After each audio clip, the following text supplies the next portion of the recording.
Hello everyone, कैसे हैं आप सब। मैं उम्मीद करती हूँ कि आप सब बहुत अच्छे होंगे। Welcome to fictitious tales. आज मैं आप सबके साथ एक ऐसी कहानी शेयर करने जा रही हूँ जिसमें प्यार है, वचन है और इंतज़ार है। कहानी का नाम है इटर्नल शेडो इटर्नल लव। कभी कभी मौत भी सब कुछ खत्म नहीं कर पाती।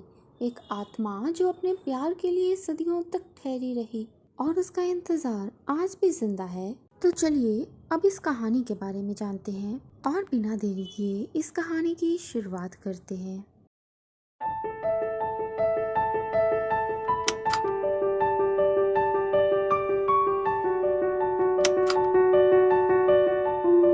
हम कुछ फैन रिफ्यूजेस को देखते हैं जो यीलिंग की ओर आए थे, जिनके सिर पे अब रहने के लिए छत और जाने के लिए कोई जगह नहीं बची थी। कोई भी सेक्ट अब उन्हें रखने के लिए सज्जी नहीं था। फैन सेक्ट के अब जितने भी लोग बचे थे, ज्यादातर उनमें से आम लोग थे। उनके पास अब जाने के लिए कोई जगह नहीं बची थी और जल्दी अगर उन्हें कोई आश्रय ना मिलता तो बाकी सेक्ट के लोग उन्हें ढूंढ लेते और उन्हें गुलाम बनाकर बेच दिया जाता। अब कहाँ जाना है ये उन्हें नहीं मालूम था। आखिर एक पर्सन सुझाव देता है उनमें से कि उन्हें बिरल माउंट्स की ओर जाना चाहिए, पर बाकी लोग हेजिटेट करते हैं इस चीज को लेकर क्योंकि वहाँ एक डिमोनिक कल्टीवेटर रहता है। कहते हैं येलिंग की पहाड़ियों के ऊपर बिरल माउंट्स में एक इमॉर्टल डिमोनिक कल्टीवेटर जिसे कई 100 सालों से नहीं देखा गया, वो आज भी वहीं पे रहता है। और वो कैसा है इस बारे में उन लोगों को कोई आइडिया नहीं है। हाँ, उसके बारे में अफवाहें हैं, उसके बारे में पुरानी कहानियाँ हैं और वो कैसा दिखता है कई चित्र भी हैं, लेकिन उससे मिला आज तक कोई भी नहीं। अब ऐसे में सबकी अलग अलग राय थी कि क्या उन्हें यीलिंग में जाना चाहिए, आगे बढ़ना चाहिए, क्या उन्हें उस कल्टीवेटर से हेल्प मांगने जाना चाहिए। पर काफ़ी लोग डरे हुए थे क्योंकि किसी को नहीं पता था कि वो इमॉर्टल कल्टीवेटर उनको देखकर क्या कहेगा, क्या वो उन्हें आश्रय देगा या उन सबको मार डालेगा। तभी उनमें से एक लड़की खड़े होकर बोलती है, मेरी बात सुनो सब लोग, हम लोग वैसे भी मारे जाएंगे। अगर हम जा सकते हैं तो हम ये गैम्बल लेके देख लेते हैं। ज़्यादा से ज़्यादा हमें मार दिया जाएगा, लेकिन यहाँ पे हमें बहुत तड़पाया जाएगा और गुलाम बना दिया जाएगा। जिस पर कई लोग सोचते हैं कि हाँ, ये लड़की सही कह रही है, हमें ये गैम्बल लेकर देख लेना चाहिए क्योंकि अगर हम लोग पकड़े गए ऐसे तो हम लोगों को गुलाम बना लिया जाएगा और नर्क से बदतर ज़िंदगी होगी। पर कई लोग अभी भी डरे हुए थे वहाँ जाने से। वहाँ पर कई लोगों के अलग अलग ओपिनियन थे, पर अंत में काफ़ी लोग वहाँ जाने का फैसला करते हैं। पर कुछ लोग ऐसे होते हैं जो वहीं रुक जाते हैं और अपना रास्ता बदल लेते हैं। बाकी बचे हुए 100-150 लोग आगे बढ़ते हैं। वो येलिंग की पहाड़ियों के ऊपर बसे ब्यूरल माउंट्स की ओर अपने सफ़र की शुरुआत करते हैं। 2 से 3 घंटे में वो लोग वहाँ पहुँच जाते हैं, लेकिन ब्यूरल माउंट्स के ऊपर एक बैरियर था काफ़ी स्ट्रॉन्ग जो उन्हें वहाँ रोक लेता है। बैरियर के दूसरी ओर एक शख्स काले लिबास में चोटी पे बैठा फ्लूट बजा रहा था। जैसे ही उसे आभास होता है कि कोई बैरियर के आसपास है, वो अपनी फ्लूट को नीचे रखता है। उसकी नज़र एक सफ़ेद साए की ओर पड़ती है, जिसके बाद वो चोटी से नीचे उतरता है और बैरियर की ओर जाना शुरू करता है। वो जब वहाँ पहुँचता है तो अपने सामने 100-150 शरणार्थियों को देखता है जो वहाँ आश्रय मांगने आए थे। येलिंग की इस जगह पर मॉडल वर्ल्ड से आज तक कोई भी नहीं आया था। आज इतने सालों के बाद अपने सामने वो मॉडल्स को देखता है। येलिंग लाइजू, कृपया हमें यहाँ रहने के लिए आश्रय दीजिए। हम सब आपकी शरण में आना चाहते हैं। कृपया हम सबको अपनी शरण में ले लीजिए। हमारे पास कोई और जगह नहीं है जाने के लिए।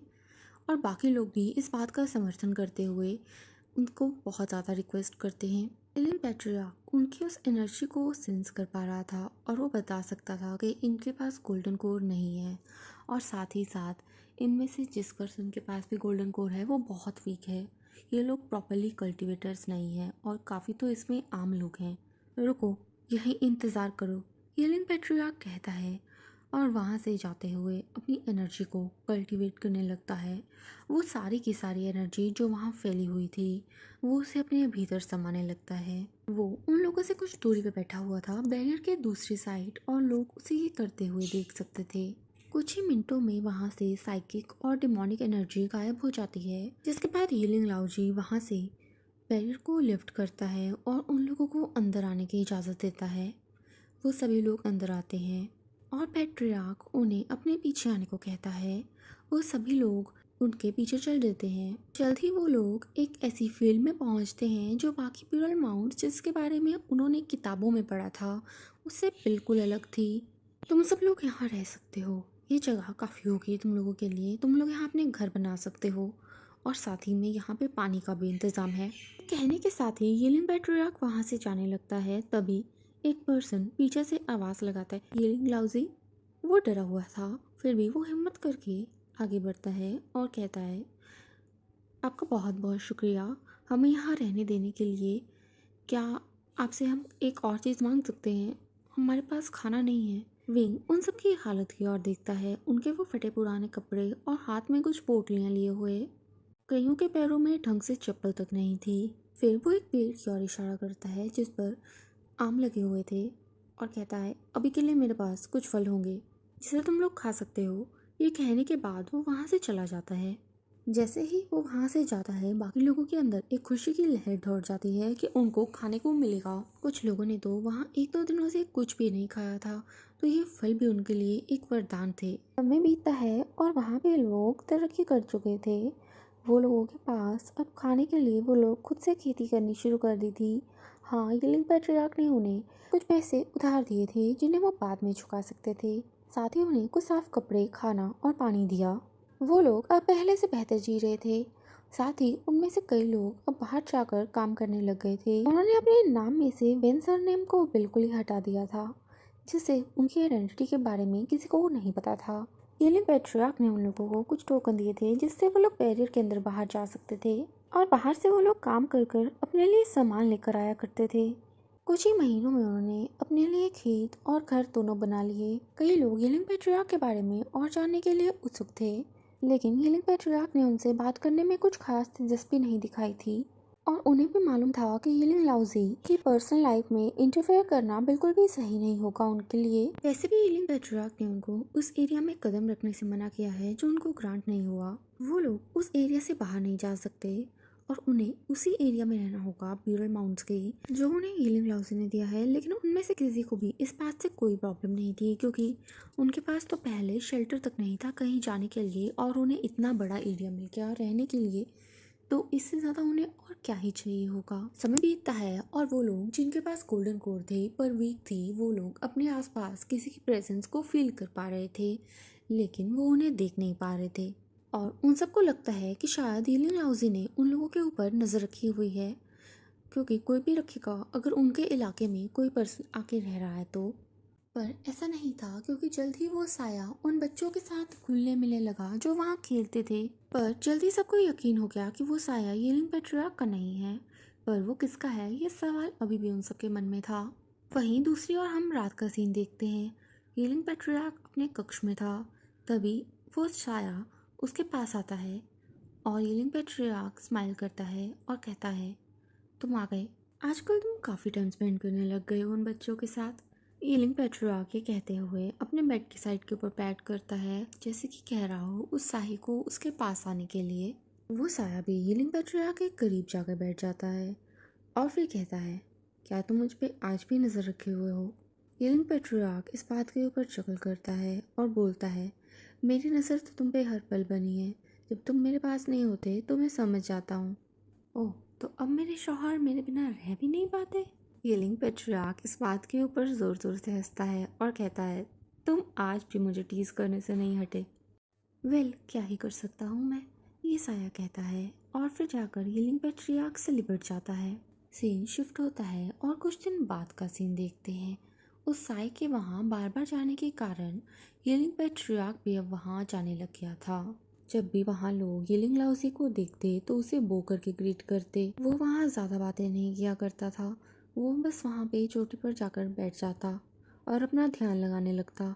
उस जगह पर बच्चे भी थे।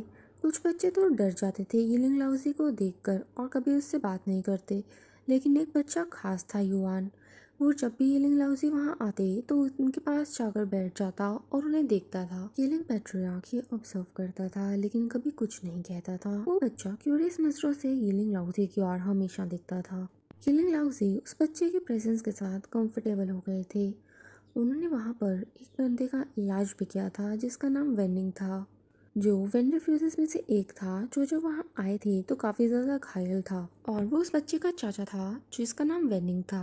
वो बच्चा उस समय काफ़ी रो रहा था और अपने चाचा के लिए परेशान था। पर जब उसने हीलिंग लाउसी को अपने चाचा को हील करते हुए देखा तो वो उन्हें एडमायर करने लगा और उन्हें सेफ समझता था। वो हमेशा उनके पास जाकर बैठ जाया करता जब भी हीलिंग लाउसी वहाँ आते।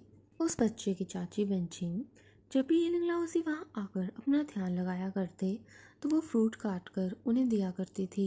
वो साया बच्चों के साथ वहाँ खेला करता और जब भी वो साया उन बच्चों के साथ होता तो हीलिंग लाउसी की नज़र उस साय की ओर। वेल लोगों ने ये चीज़ नोटिस की लेकिन किसी ने भी पूछने की हिम्मत नहीं की। एक दिन वेन युआन उस साय के साथ अकेला बैठा हुआ था और वो उससे पूछता है कि आप कैसे दिखते हो, मुझे आपको देखना है। उस समय वो साया कुछ भी जवाब नहीं देता इस बात का। पर अगले दिन वो साया एक बहुत ही खूबसूरत आदमी के रूप में वहाँ आता है। अब जो लोग पहले उसे नहीं देख सकते थे अब वो भी उसे देख सकते थे। उस आदमी के आसपास कुछ वाइट रैबिट्स थे। उसके long black hairs, light eyes, साथ ही उसकी वो फेयर स्किन और एलिगेंट फेस अब सबको विजिबल था। सभी उसकी ब्यूटी को देखकर मेस्मराइज थे।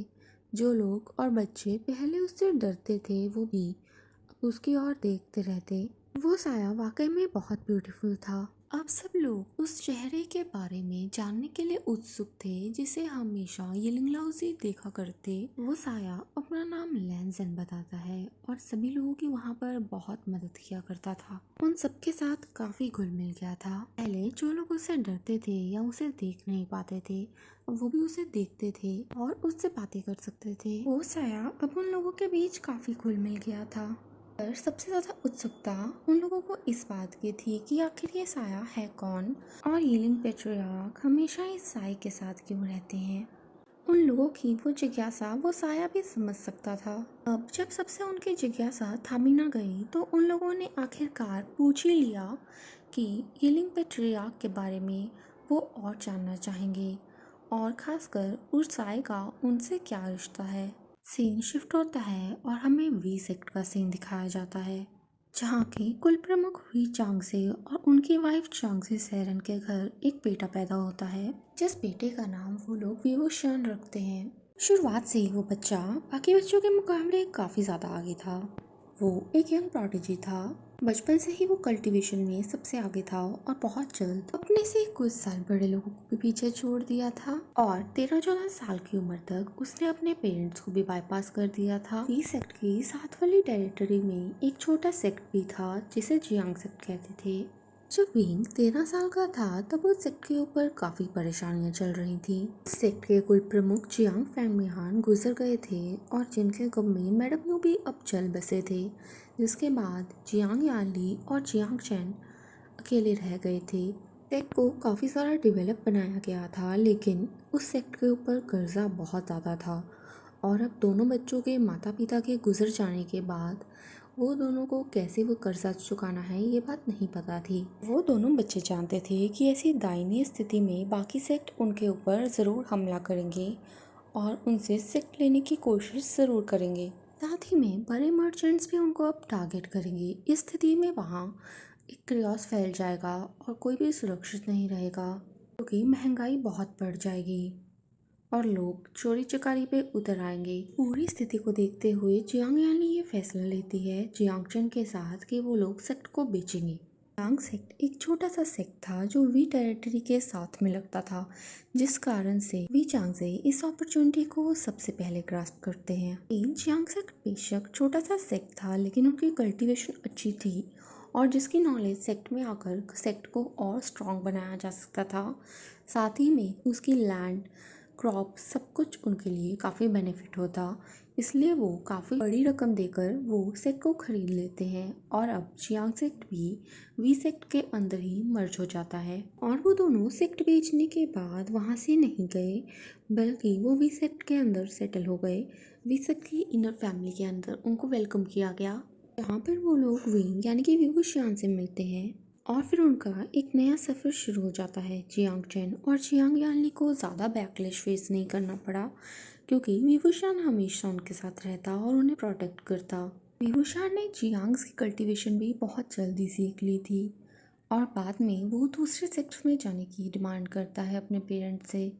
इसके बाद वो बाकी सेक्ट्स में स्टडी करने के लिए जाता है। जब विभूषण 22 साल का था तब एक जंग में उसके माता पिता गुजर जाते हैं, जिसके बाद उत्तराधिकारी की गद्दी विभूषण के पास आ गई थी। खबर पाने के साथ ही विभूषण अपने सेट वापस लौटा और जियांग चैन और यानली के साथ सेना का नेतृत्व संभाल लिया।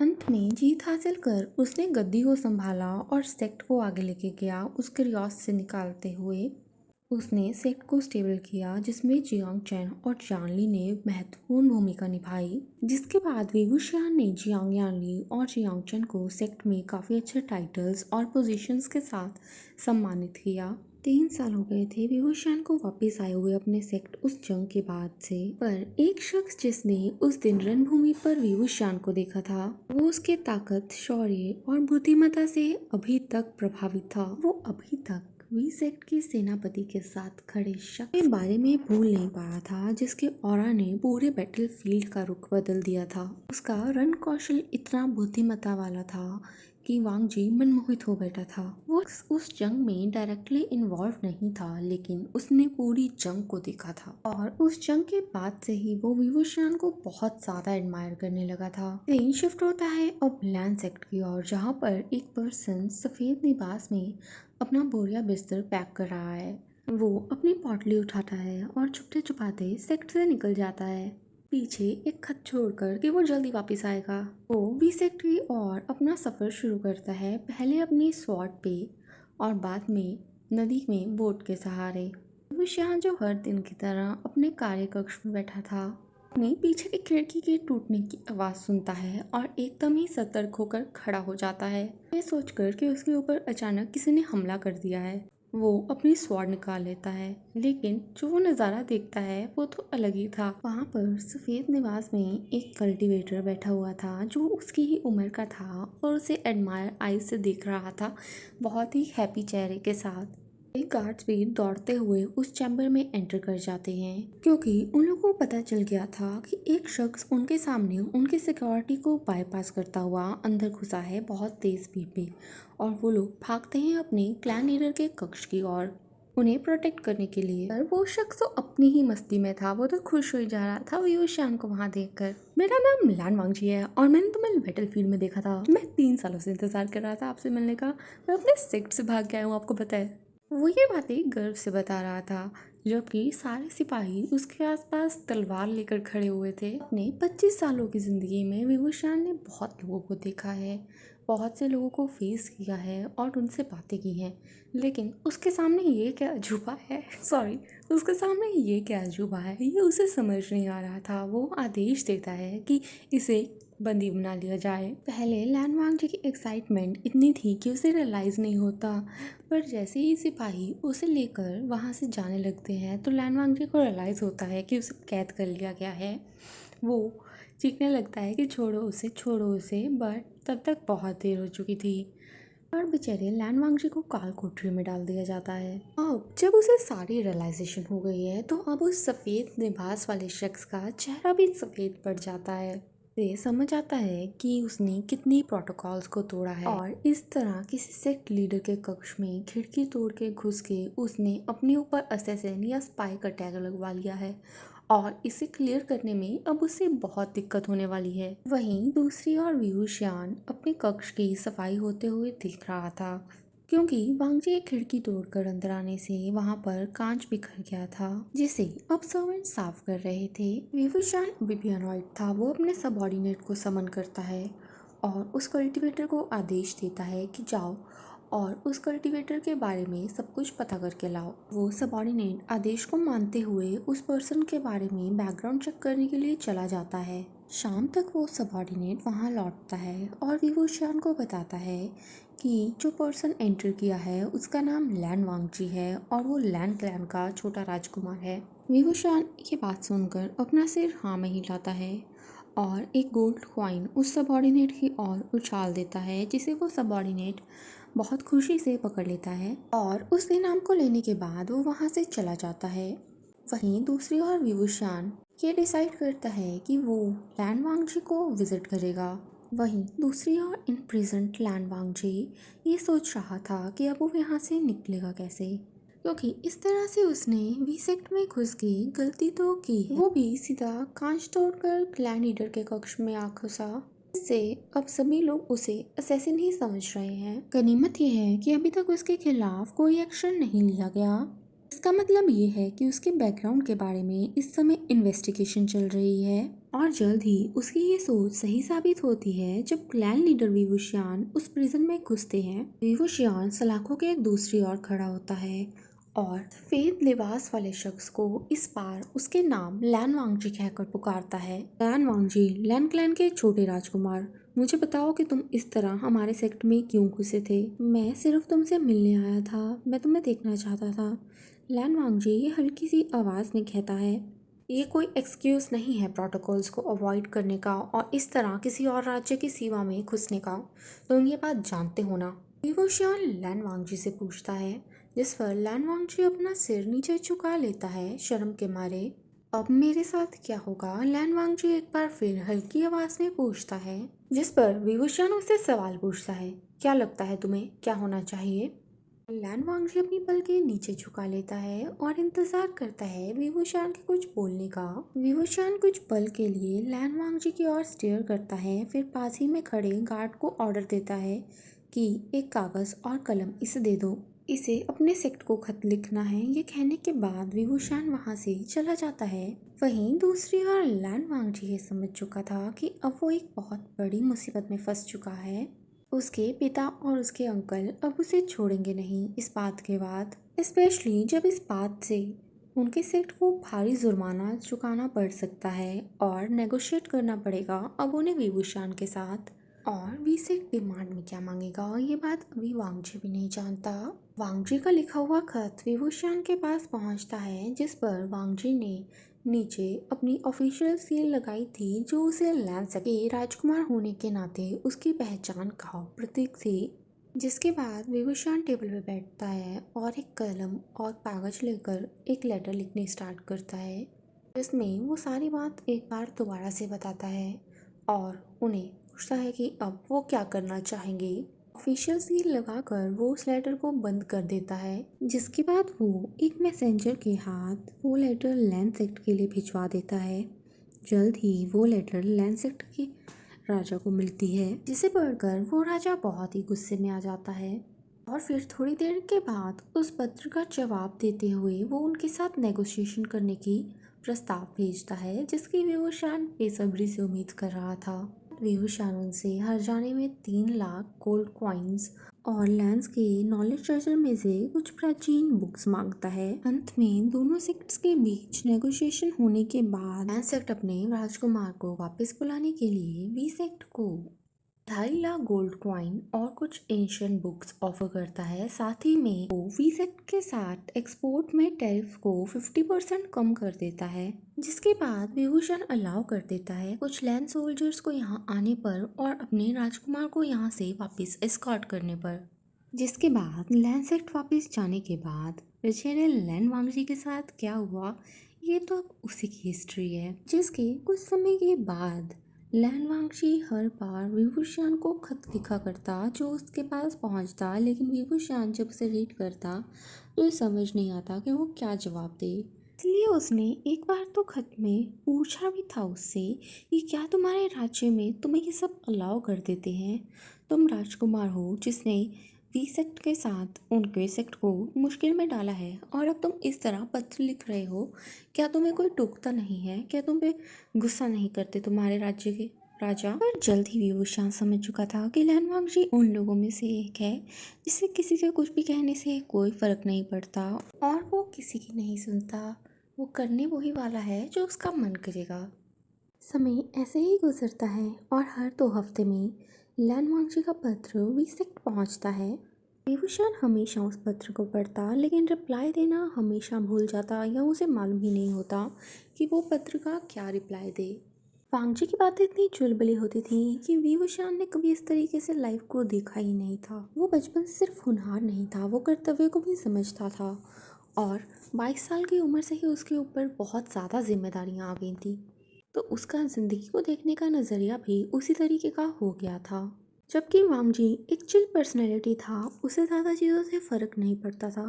वो हमेशा अपनी ही धुन में रहता, ढेरों बातें करता और जो दिल में होता वो साफ कह देता। वहीं दूसरी ओर विवुशियान को ये बात समझ नहीं लगती कि वो इतनी खुल के बातें कैसे करे। ना ही उसे कभी आदत थी अपने दिल की बात किसी को भी बताने की। पर लैन वांगजी जैसा पर्सन तो हर चीज़ खत में लिख देता था। ये भी कि उसने ट्रेनिंग कैसे की, उसने कितना टाइम दिया और उसने क्या क्या किया, और वो कैसे पसीने से भीग गया, जिसके बाद उसने अपने दोस्तों के साथ कहाँ कहाँ गया वो, और उसने क्या क्या खाया, वो ये सब चीज़ें लिख देता था। जिसे विवुशियान पढ़ के ये सोचता था कि अब मैं इसका रिप्लाई क्या दूँ, क्योंकि वो ये तो लिख नहीं ना सकता था कि भाई मैं भी ये यहाँ गया, मैंने ये सेक्टर में ये किया और मैंने आज इतने लोगों को दंड दिया, मैंने इतने लोगों को, ये सब वो लिख नहीं सकता था। वो एक सेक्ट लीडर था। और वांगजी के पत्र हमेशा उसे अनकंफर्टेबल कर देते थे ऐसी बातों के साथ। पर कहीं ना कहीं जाकर ये पत्र विवुशियान के दिल को छू जाते थे। वो ये बात कहता नहीं था, कभी किसी को दिखाता नहीं था, लेकिन सेक्ट में कुछ लोग विवुशियान का बदला हुआ बिहेवियर महसूस कर पा रहे थे। विवुशियान ऊपर से जितना भी अपने आप को नॉर्मल दिखा ले, लेकिन अंदर ही अंदर वो भी हमेशा वांगजी के पत्र का इंतजार किया करता था। और जैसे ही उसके पास पत्र पहुंचता, वो उस पत्र को संभाल कर अपने डेस्क में रख देता। और जैसे ही रात होती, वो उसे अपने डेस्क से निकालता और अपने कक्ष में ले जाता। कक्ष में जाकर सबसे पहले दरवाज़ा लगाकर वो वांगजी का पत्र पढ़ना स्टार्ट करता। चंगचा और यानी भी ये चीज़ नोटिस किया करते, और कई बार तो चंगचा विवुशियान को टीज भी किया करता। क्या बात है सेक्ट लीडर, आजकल आप बड़े खुश लग रहे हैं। चंगचा, लगता है हमारे सेक्ट लीडर ने कल रात को वांगजी का भेजा पत्र पढ़ लिया होगा। याली भी उसे टीज करती आगे से। बस करो तुम दोनों, मुझे लगता है अभी बहुत से काम बाकी हैं, जाकर उन्हें पूरा करो, विभूषण उन्हें कहा करता। और इसी तरह से वी सेक्ट का माहौल थोड़ा तो बदल गया था वांगजी के उन लेटर्स के कारण। पर अगले हफ्ते कोई लेटर नहीं आई, जिससे विभूषण थोड़ा परेशान हो गया था। वो दिखाता तो नहीं था, लेकिन वो भी लेटर की वेट किया करता था। जब वांगजी का पत्र नहीं आया तो वो इंतज़ार के अलावा और कुछ नहीं कर सकता था। इसलिए बस वो इंतज़ार करता है, करता है, करता है, करता है। लेकिन 3 हफ्ते बीत जाने के बाद भी वांगजी की ओर से कोई पत्र नहीं आया। अब तो वो जो सिक में पत्र आया करते थे, वो उनके भी जांच करने लगता है। जितने भी पत्र उसके लिए आते थे, वो सबसे पहले उनसे लैन वांगजी का पत्र ढूंढता था। लेकिन अनफॉर्चुनेटली हमेशा उसे हाथ डिसअपॉइंटमेंट ही लगती थी, क्योंकि लैन वांगजी का वहाँ कोई पत्र नहीं होता था। अब हमारा विभूषण थोड़ा इरिटेटेड एंड ग्लूमी रहने लगा। सेट के लोग भी इस चीज़ को नोटिस कर पा रहे थे। डिसिपल्स इस चीज़ को नोटिस करते थे कि किस तरह उनके सेक्ट लीडर आजकल थोड़े अलग बिहेव कर रहे हैं। वहीं जियांगशा को तो एक और मौका मिल गया था विभूषण को टीज करने का। विभूषण बेशक नहीं दिखाना चाहता था कि लैन वांगजी के पत्र न आने से उसे कोई भी फर्क पड़ता है, लेकिन उसके चेहरे से ये चीज़ दिख जाती थी। उसके मास्क में आए वो छोटे छोटे क्रैक जियांगचा और याली देख पाते थे। ऐसे ही 6 हफ्ते गुजर जाते हैं और अब सेक्ट लीडर भी वरिड हो गए थे कि लैन वांगजी ने पत्र क्यों नहीं लिखा। वो कहते नहीं थे, लेकिन वो हर वक्त पत्र का इंतज़ार करते थे, इस उम्मीद में कि वो पत्र आएगा और लैन वांगजी सही होगा। उन्हें अब हर पल लैन वांगजी की चिंता सताने लग गई थी, जिसके कारण उनका मूड भी अब काफ़ी चिड़चिड़ा हो गया था। वहीं दूसरी ओर लैन सेक्ट में शुलैंग लैन वांगजी का सबसे घनिष्ठ मित्र, से वांगजी कभी कुछ नहीं छुपाता था, जिसे लैन वांगजी ने सब बताया था कि कैसे वो विवुशियान को मिला और कैसे अब वो उसको इतना एडमायर करता है, ताकि किस तरह वो लैन सेक्ट गया और जाकर उससे मिलकर आया, तूफान खड़ा कर कर। और तो और उन लेटर्स के बारे में भी जो वो विभूषण को हर वक्त लिखता था। बेशक वांगजी सेंड एक ही लेटर करता था, लेकिन उस लेटर को लिखने से पहले वो कई लेटर्स लिखता था और बहुत मुश्किल से ये चूज करता था कि वो विभूषण को कौन सी लेटर भेजेगा। ये सारी बातें वो अपने दोस्त शुलैन को बताता है, और शुलैन वो चीज़ भी समझ जाता है जो वांगजी नहीं समझ पा रहा था। वो वांगजी को सजेस्ट करता है कि अब लेटर लिखनी बंद कर दो, क्योंकि अब वक्त है इंतज़ार करने का विभूषण के लेटर का। कि मेरे फ्रेंड ये ज़रूरी होता है कई बार अपनी प्रेजेंस को फील कराना अपनी एब्सेंस के साथ। तुम हर बार लेटर लिख रहे हो लेकिन वो तुम्हें नोटिस नहीं कर रहा। इस बार लेटर मत लिखो और देखो कि क्या वो तुम्हें नोटिस करता है। देखो कि क्या तुम्हें रिप्लाई आता है जो तुमने लेटर्स पहले भेजी हैं। क्या वो पूछता है तुमसे कि तुम कैसे हो। क्या वो नोटिस करता है। ये सब चीज़ें तुम देखो। तुम बार बार लेटर लिखना बंद करो। वांगी जिस पर अपने दोस्त की सलाह मान लेता है और इंतज़ार करने के लिए रेडी हो जाता है क्योंकि उसे भी उत्सुकता थी कि क्या विभूषण उसकी एब्सेंस को नोटिस करेगा। क्या विभूषण उसको लेटर लिखेगा। क्या उसको चिंता होगी। दूसरी ओर वी सेक्ट में जैसे जैसे टाइम बीत रहा था वैसे वैसे विभूषण की रेस्टलेसनेस भी और ज़्यादा होती जा रही थी और पीस रिसिपर्स इस चीज़ को नोटिस कर पा रहे थे। उनके सेक्ट लीडर का वो उखड़ा उखड़ा बिहेवियर और किस तरह हमेशा चिंता में रहना। वहीं जियांगचन उससे पूछता है, बड़ी अजीब बात है ना सेक्ट लीडर कि अब जब वो लेटर नहीं लिखता तो आप चिंतित हैं। आपको रिलीफ नहीं होना चाहिए था कि फाइनली उसने आपको बॉदर करना बंद कर दिया। वो थोड़ा टीजिंग वे में पूछता है और हमारा विभूषण समझ जाता है कि हमारा जियांगचन क्या इम्प्लाई करना चाह रहा है। वो जियांगशा की ओर क्लियर करता है जैसे कि कह रहा हो, अपना मुंह बंद कर लो अब, वरना बाद में जो तुम्हारे ऊपर काम का बोझ पड़ेगा उसके लिए मुझे ब्लेम तो बिल्कुल मत करना। ये चीज़ वो जियांगशा विभूषण की आइज़ में नोटिस कर लेता है और फिर वहाँ से चुपचाप चला जाता है। फिर 2 महीने बाद अब फाइनली वी सेक्ट में लैन सेक्ट से पत्र आता है लैन वांगजी के नाम का। और हमारे विभूषण की एक्साइटमेंट इतनी ज़्यादा थी उस पत्र को लेकर कि वो इस बार अपने कक्ष में जाकर नहीं बल्कि अपने ऑफिस में बैठकर ही उस पत्र को रीड करना स्टार्ट करता है। लेकिन इस बार जो पत्र में लिखा था वो विभूषण को बिल्कुल साइलेंट कर देता है। उसे समझ नहीं आ रहा था कि वो क्या महसूस कर रहा है इस पत्र को पढ़ने के साथ। वो टच था, कंफ्यूज था और थोड़ा स्केर्ड भी। उस रात विभूषण अपने कक्ष में नहीं बल्कि अपनी छत पर था। उसके एक हाथ में फ्लूट थी और एक हाथ में वही लैन वांगजी का पत्र। आखिर क्या था उस लेटर में। क्या लिखा था लैन वांगजी ने जिसे पढ़ने के बाद विभूषण का ऐसा रिएक्शन था। ये अब हम नेक्स्ट पार्ट में जानेंगे। ये पार्ट कैसा लगा और क्या लगता है आपको कि क्या होगा उस लेटर में। इस बारे में आप मुझे कमेंट्स बॉक्स में ज़रूर बताना। आज के लिए बस इतना ही। वीडियो पसंद आई हो तो वीडियो को लाइक कीजिएगा और ऐसे ही और वीडियोस सुनने के लिए चैनल को सब्सक्राइब करना मत भूलिएगा।